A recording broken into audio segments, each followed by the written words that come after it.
Hello guys, for today's video, papakita ko sa inyo kung paano ako gumawa ng pear soup. Iniinom nila ito 3 to 4 times a week.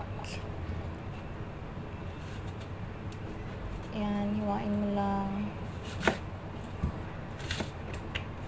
ng maliit kasi yung lagayan yan maliit. Yan, kuhain mo ng buto.